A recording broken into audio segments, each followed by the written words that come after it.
All right. Thanks, Renetta. Good afternoon and good morning to everyone, as the case may be. Welcome to this November Community of Interest meeting for the Emerging Technology Community of Interest in ACT-IAC.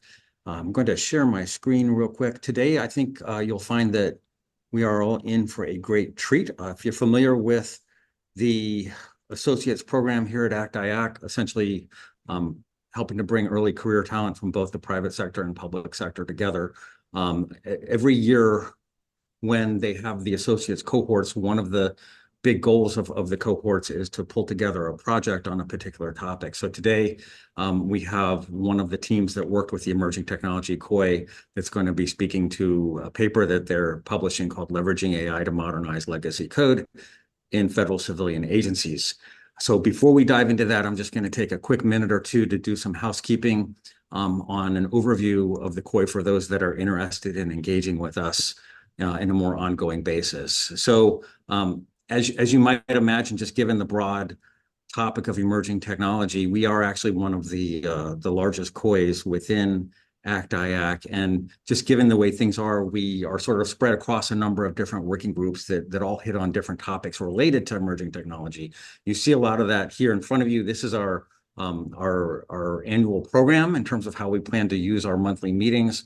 But it also gives you a little bit of a flavor of what the different working groups look like. We have a quantum working group. We have one on DevSecOps. We have one on smart cities and IoT. Of course, we have one on artificial intelligence. This is the working group that tends to get the most participation, as you might imagine. And we also have blockchain. And then as well, one of our newer groups is called Disruptors in Government. So if you think about the accelerating pace of change that's happening both in the public and private sector, and the challenges that federal agencies and their industry partners are going to have with being able to keep up with that, whether it's changes in technology, changes in how you best leverage workforce, changes in procurement and the funding landscape, and just the cultural change and the change management that has to happen. So the Disruptors in Government is a great new group if you are interested in that. To understand how to put in place some best practices to help both the agencies as well as their partners keep up with all of that.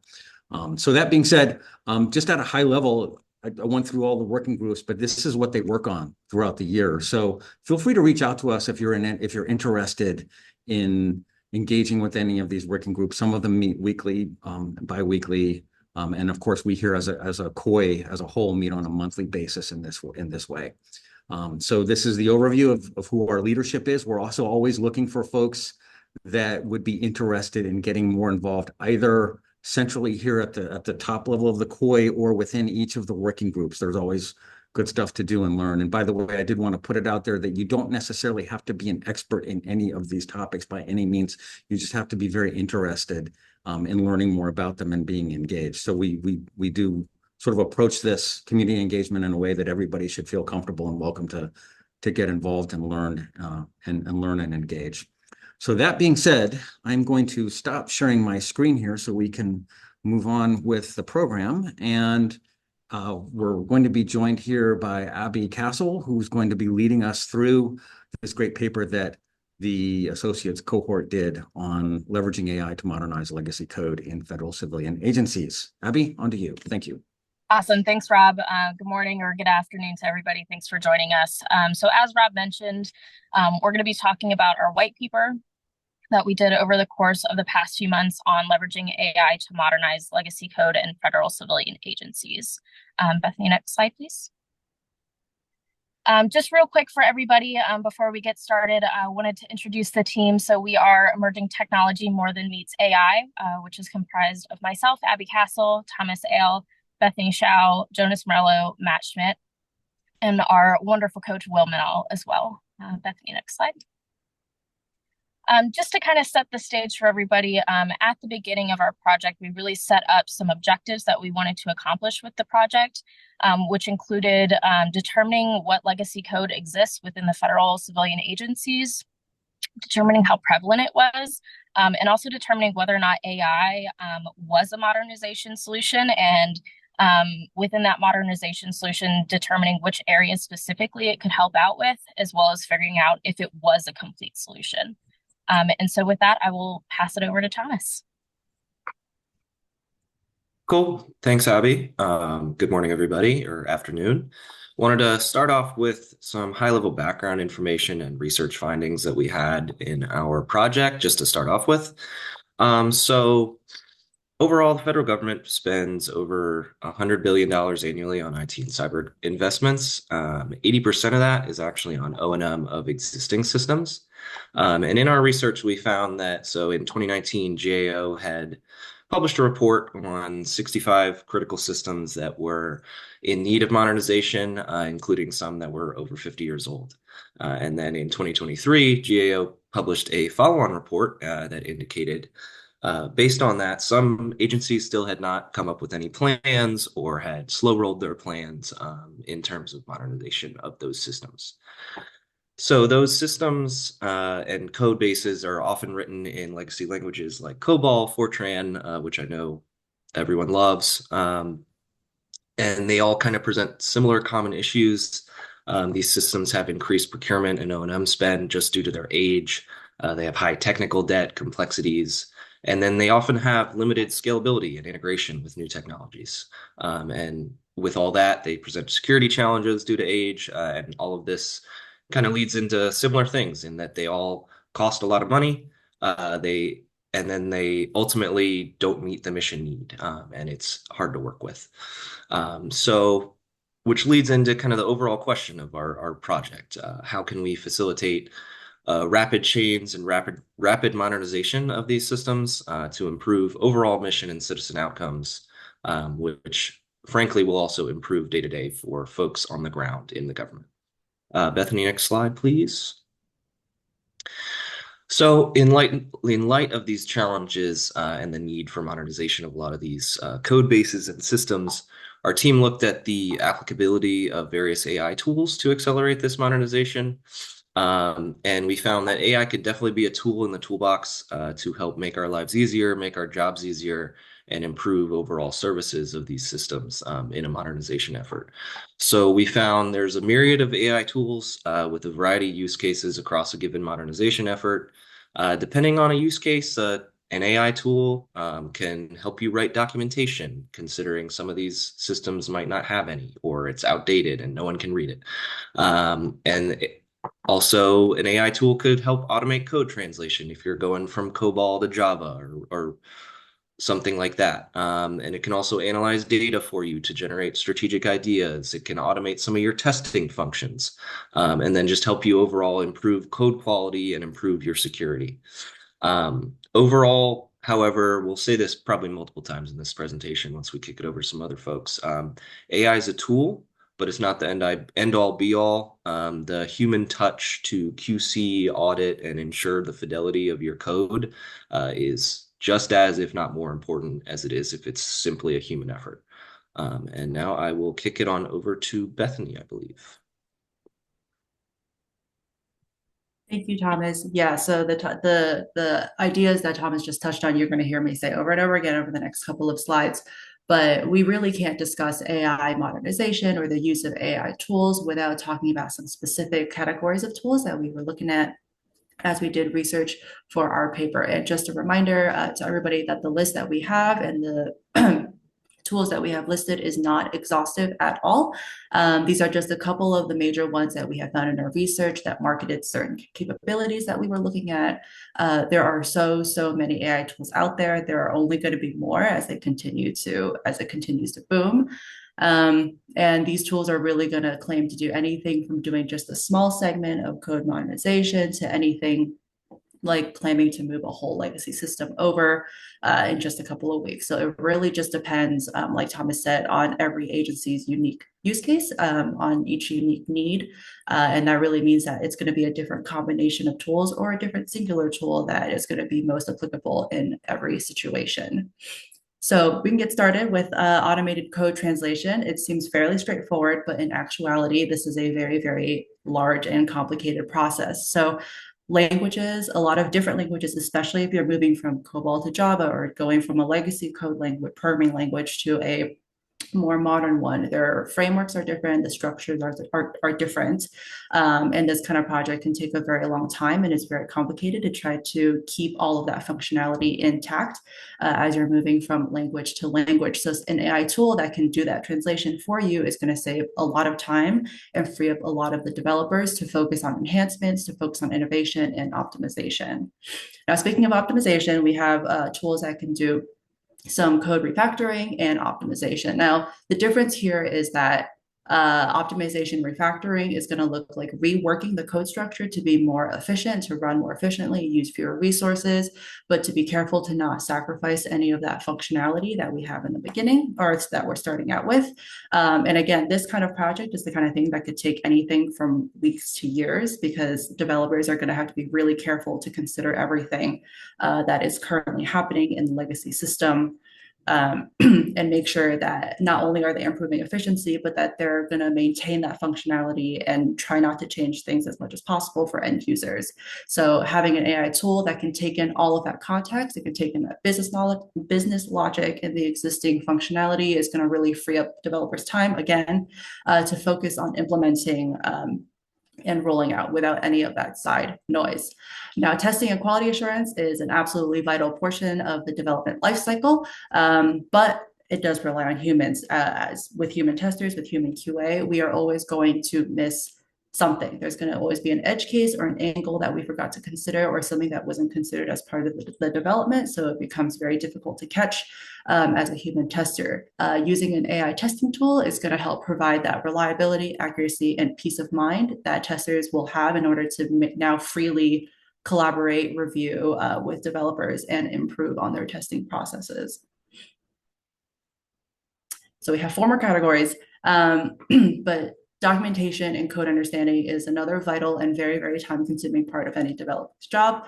Most developers could probably tell you that documentation is the worst and most boring part of their job, because they are just reiterating what they've done and documenting and writing.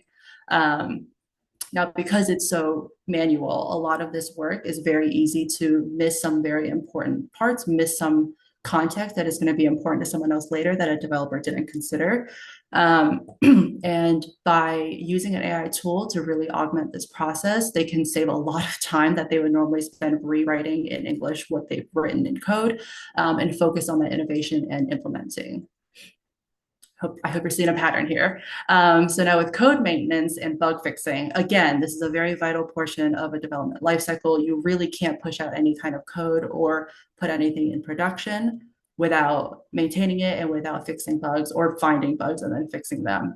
But a lot of times this process can be very deep in the weeds. You have to go very far and sometimes spend a lot of time searching for a specific answer or a specific solution.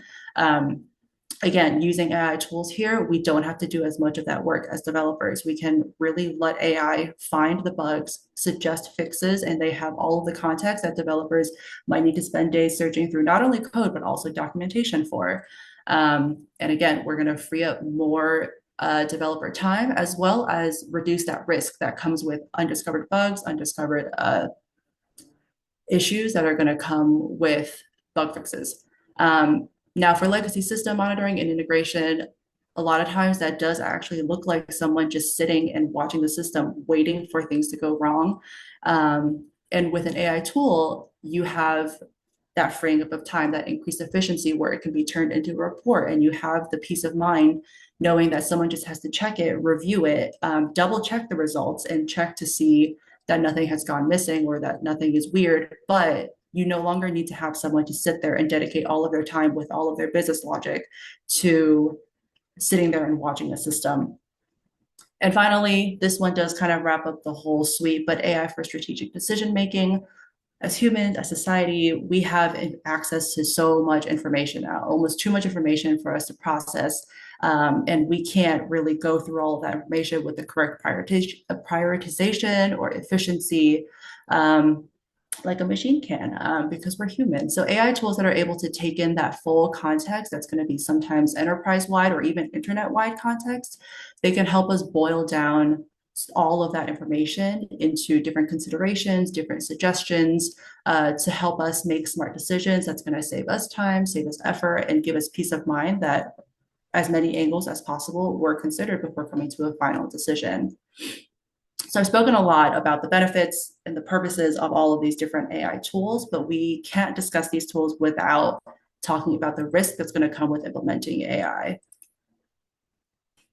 So we've done our best to boil down some of the general risks of using AI. Again, this is another case where each individual use case is going to have unique risks. We're going to have unique mitigations and also unique considerations for what needs to be prioritized in each effort. But to get down to it, we start with data quality and bias. Everybody knows that if you put garbage into something, you will get garbage out.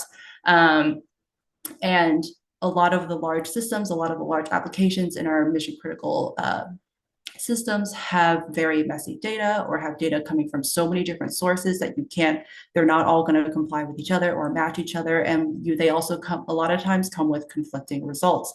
So considering cleaning, augmenting, and pre-processing your data from the beginning to start with high quality data that's going into these models, that's going into these applications, can save a lot of time and a lot of money down the road for not, you don't have to deal with inaccurate or unreliable results. Now, we do also have to consider the skill gap. So these tools and processes aren't just going to implement themselves. You're going to need trained developers and willing end users to successfully modernize any system. And with a modernization effort, especially with AI and fancy new tools, there's going to come an overlap in skills as well as a pretty significant change in a lot of people's day-to-day jobs, especially for users who have been doing certain tasks for years. It can be very difficult to change and adapt to something very quickly. So for this reason, something like a very user-friendly UI, accessible and thorough resources for SOPs or learning or documentation, and a careful, gradual adoption plan can go a long way to helping these users feel comfortable and feel like they're excited to use something new. And I know Jonas will speak to this later, but even considering which pilot programs you're choosing and how you're going to organize a rollout plan can help ease any adoption effort for fancy new applications. It's also important to remember that all of these modernization efforts a lot of times are for the end user. They are going to be the ones that are going to be using it the most. They're going to be spending the most time with it, and it's really to help them save time. So the goal is to make it even easier for our users to engage and see the value in all the work that's being put into these modernization processes. Now, our final risk is privacy and security. We really can't talk about AI without talking about this one, especially again with government mission critical systems. We're going to be dealing with a lot of proprietary and sensitive data. Improper usage or improper implementation or even the wrong combination of tools can result in exposing sensitive data to third-party vendors or even worst case open source communities or the internet. Now, mitigations of this are going to vary from case to case because each system's requirements, security levels, and data sources are going to look different, but just keeping careful watch over access controls, staying compliant with regulatory requirements, and then proper encryption of data as you set up these processes and pipelines are just a good start to establishing successful AI tools and modernization processes with proper privacy and security considerations. And just as a final note on risk, this did keep coming up in our research, and I did try to highlight it as I was discussing the tools earlier, but we really found that the human touch is more important than ever. I think a lot of times AI, as we discuss it on the internet, as it continues to get more popular, is seen as a magic box. It's going to spit out perfect results or better results, and no one really understands how it works. But I think we've also seen over and over again over the last couple of years how it's not a technology that's meant to stand on its own or really replace humans or replace the human touch. We've seen seven-fingered people and AI-generated pictures, or we've seen even malicious prompt engineering to get inaccurate results. And all this just to say that these AI tools are meant to augment our human innovation, human design, and human improvements.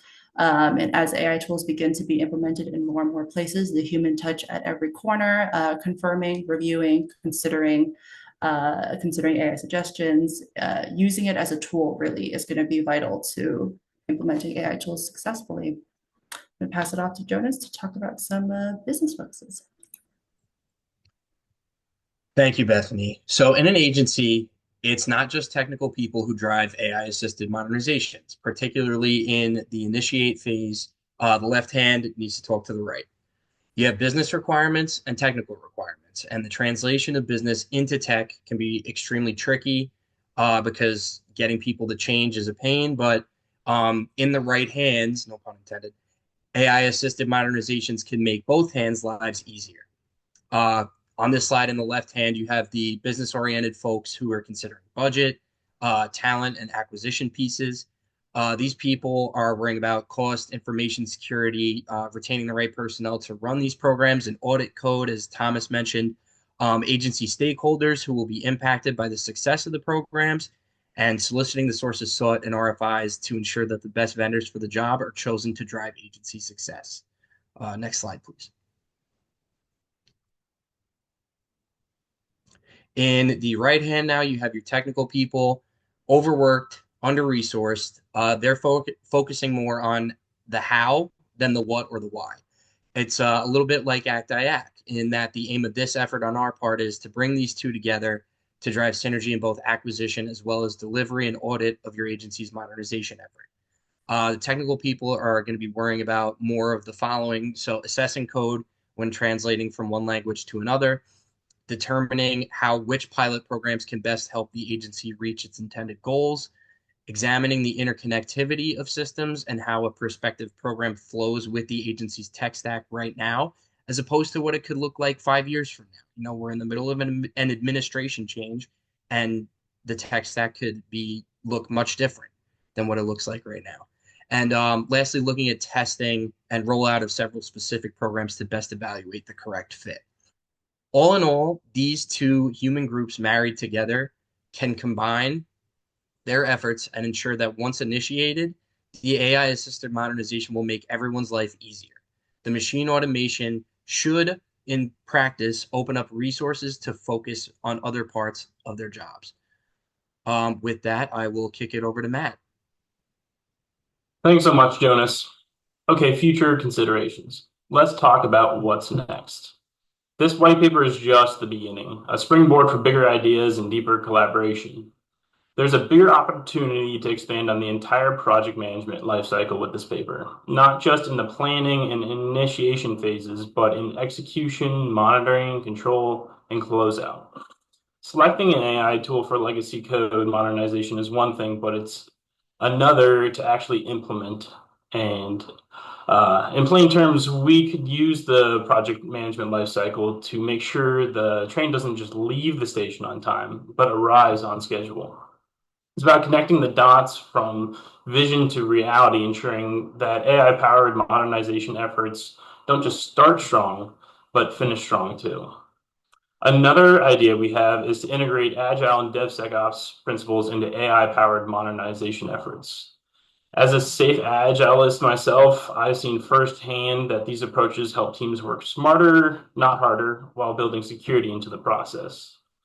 Plus, they stop the dreaded, oh, we'll fix that in production mindset. Spoiler alert, you never actually do.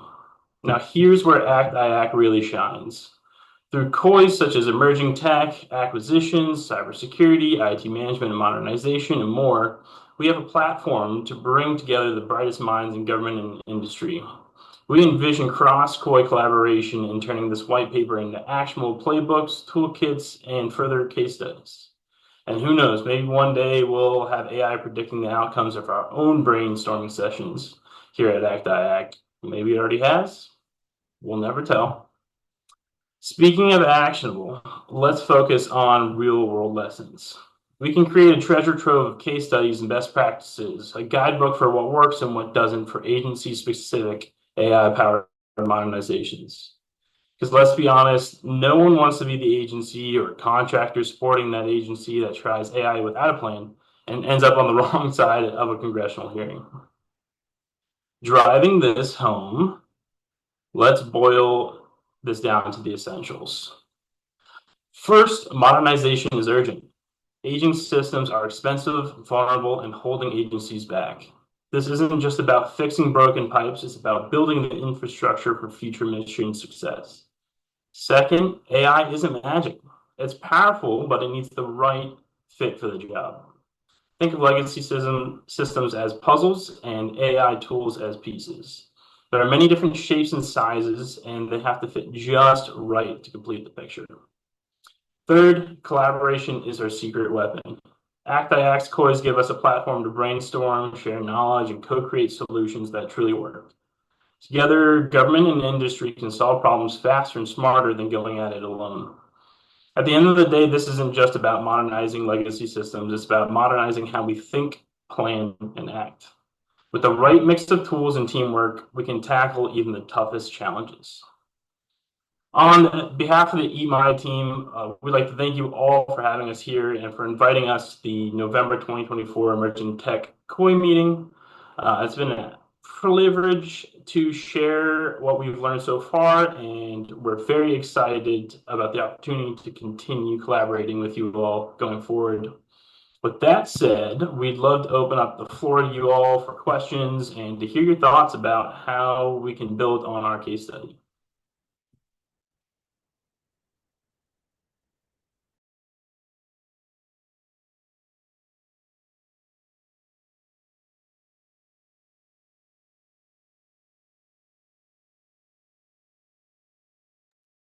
Do you see a question in the chat from Pia? Yes, these slides will be available from the session.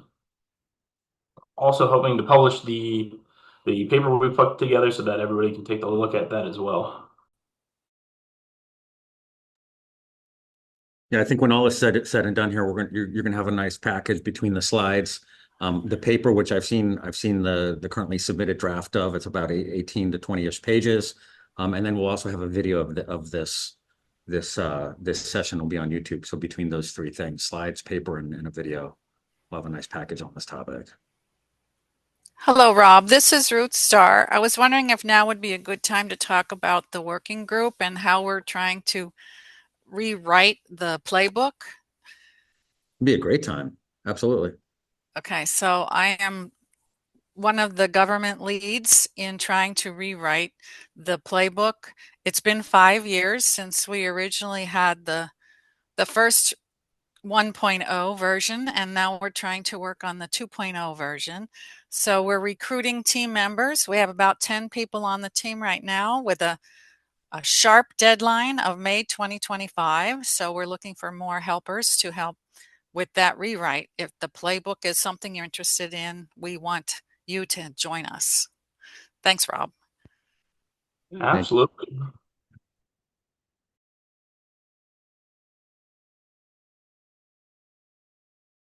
And to Ruth's point, since that was written a number of years ago, there's quite a bit that's happened, obviously, in the field of AI, just even in the last year. So there's a lot of good work to do there.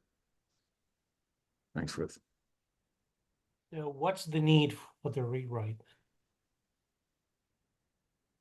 So the playbook, so one of the things that we do in the COI with each of the working groups is that whatever the topic may be, whether it's quantum or AI or blockchain, when a working group is first stood up, they're on the topic that they're,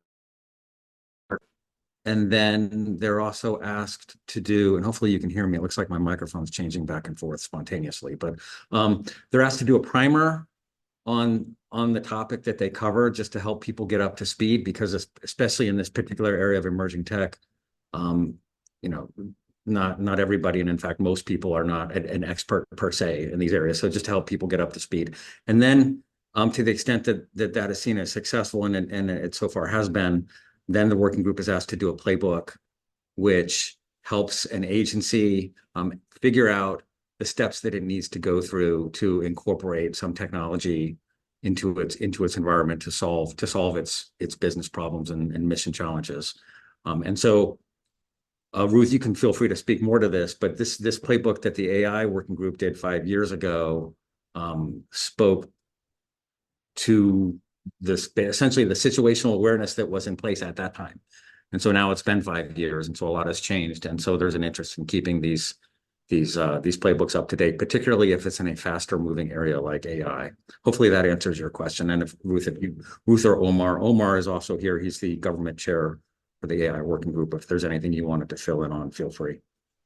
So the reason why I asked this question, I was on the original team, and we have new executive orders on AI. And is that the scope of the change?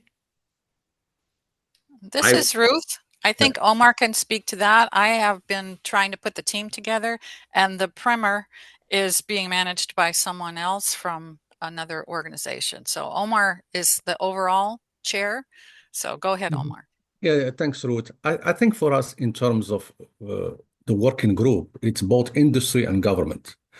Now, I can only speak for the government side, and we are definitely attempting to comply and answer to the regulation coming from OMB, OPM, and also the White House. So that's something that we have in scope.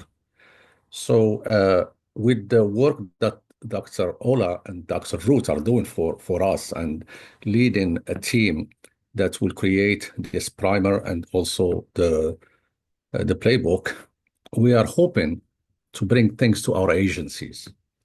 Now, for us to do that, there is some requirement, that's a procurement requirement that we need to abide by in terms of selection of tools. So we cannot just select one tool and say that's what we're using. So for us, especially I am leading the innovation lab at Ginnie Mae, and I need to make sure that the selection is not biased, the selection is transparent, ethical, and all that. So as chair of the working group, I am going to try to influence a bit Dr. Ruth and Dr. Ola to see if they can give us things that we can take to our agency, and especially to answer pain points. And one of the pain points we have is, how do we govern AI? Now, I'm sure a lot of agencies are creating AI governance, and for me, I have spoken in conferences about what I branded smart governance, and that's because I think that governance of AI is going to be different.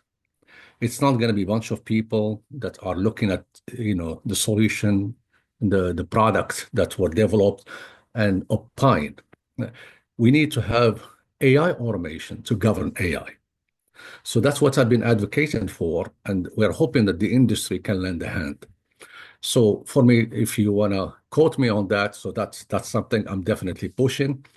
Also, AI made in the USA. We want AI to be developed in the USA.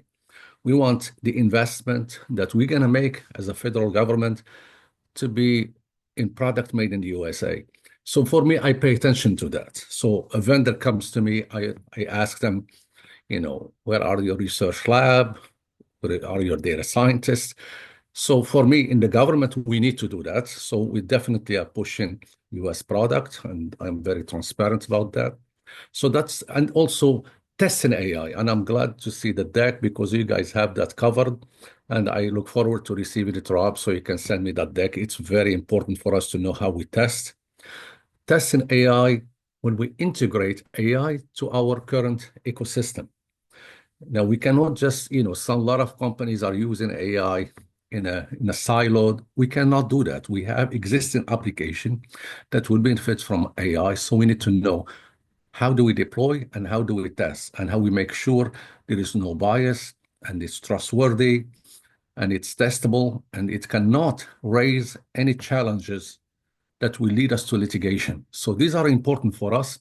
So as the lab, that's my work, and that's what, I really am appreciative of Dr. Tibbet, who is the co-chair, Dr. Root, Dr. Ola helping us, and also the industry. And really appreciate what you guys have shared with us. It's a very, valuable deck that you guys have developed. So I appreciate that. And, and I definitely welcome you guys to join and help Dr. Root in the playbook and focus in area that you can allow us to take to our agency, and most important, save taxpayers' money. Because the more you guys give us that we can use, the less we will pay for this type of work. So really appreciate what you guys are doing for us, and I'll turn it over to you, Rob. Thanks, Omar. Abby and Bethany and others on the team, I noticed there were some additional questions in the chat if you wanted to pursue any of those. Yes, I did want to, Caitlin's question on using AI tools for data migration and mapping efforts. I know I don't think we wrote about this in our paper, but just in just my experience so far with helping out with some data migrations and the mapping effort that comes with it, I think that one very important factor I saw through some of those experiences was being very careful with the people-to-people interactions, because a lot of times that data migration involves a lot of different data owners and a lot of different either pockets of data that have not been touched in a very long time, whose owners have left, or data that belongs to a lot of different departments or organizations. So I think that in terms of AI tools assistance there, this is not one of those categories where I would say like we can just hand it over to an AI tool and let it take care of itself, but instead to use it as a tool to, like, I mean, you said mapping efforts, right? So to really map out what different categories there are, what areas need to be clarified in terms of who the owners are and where it's going, and making sure that you're not overlooking any considerations such as where it's going, whether it's going to have enough space once it gets there, how it's going to run once you move your data to a new area, and even some of those like testing considerations. I think AI would be very useful there.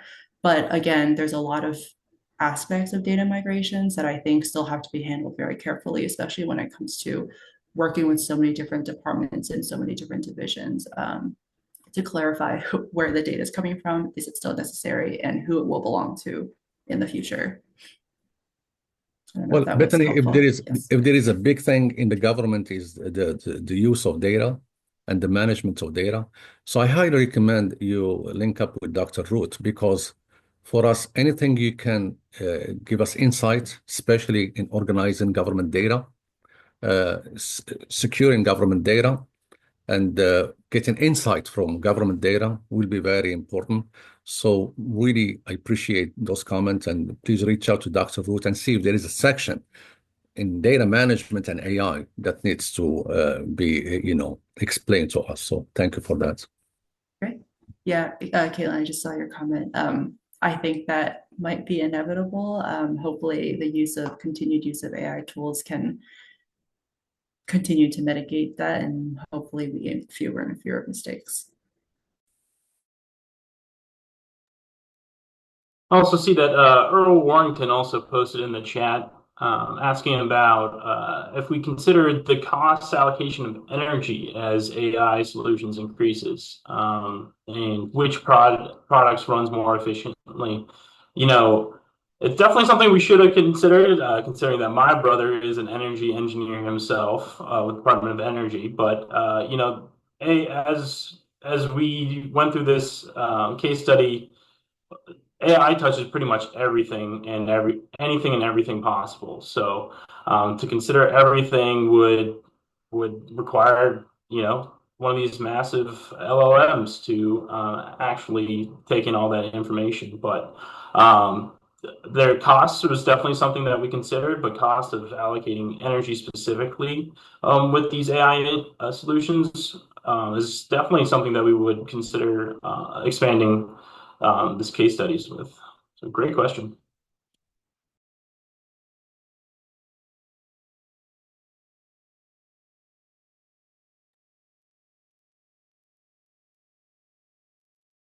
All right.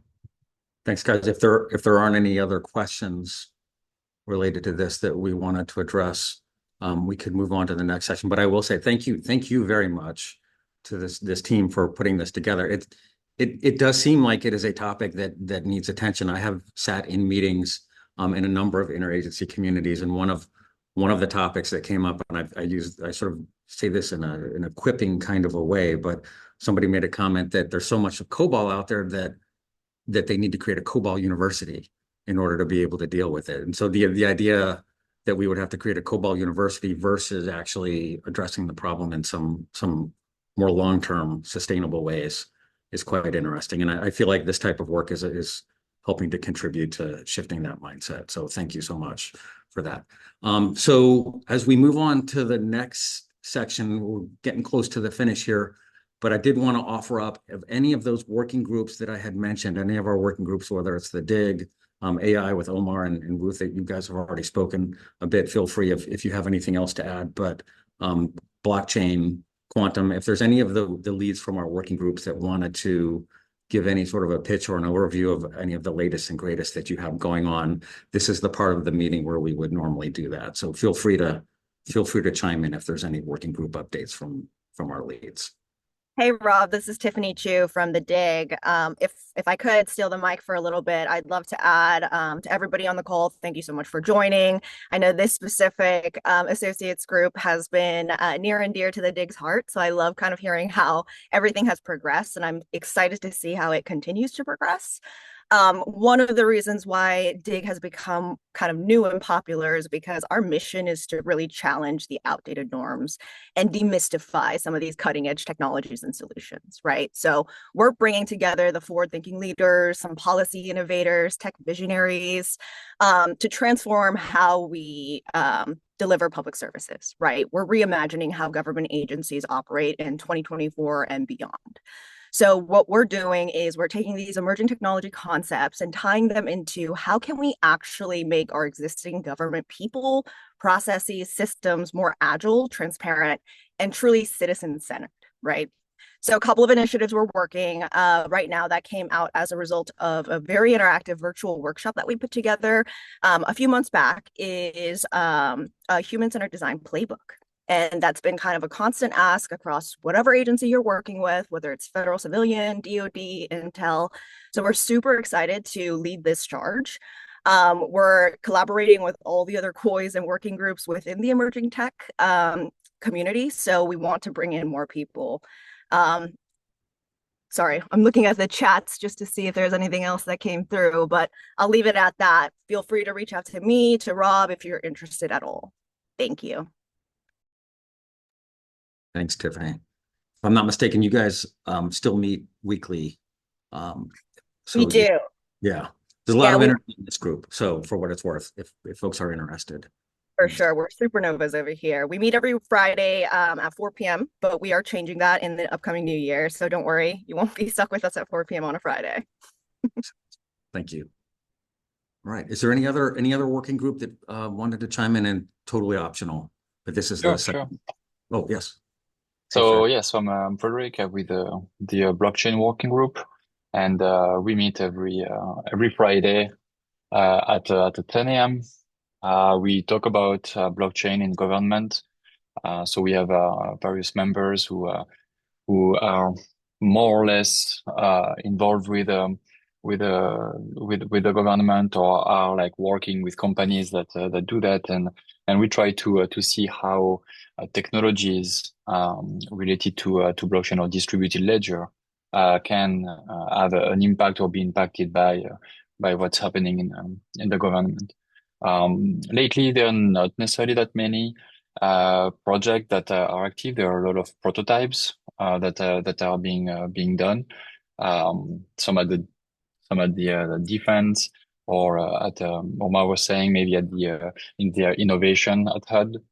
But the interesting thing is to look at the characteristics of distributed ledger, immutable data, decentralized control, and all that, and see how that can be a benefit or not to agencies' mission. So we meet on Friday at 10. We look at papers, or at possible like a project that can be done. Have an open discussion to see, if things can be done there. For instance, NIST lately, the National Institute of Standards and Technology are working on a little project related to supply chain, seeing how different ecosystems within a given supply chain could have a good way of tracing information related to something being produced from the raw material all the way to now it's in a computer, or it's in anything that the government would need. How do you make sure that you can trace in a trustworthy way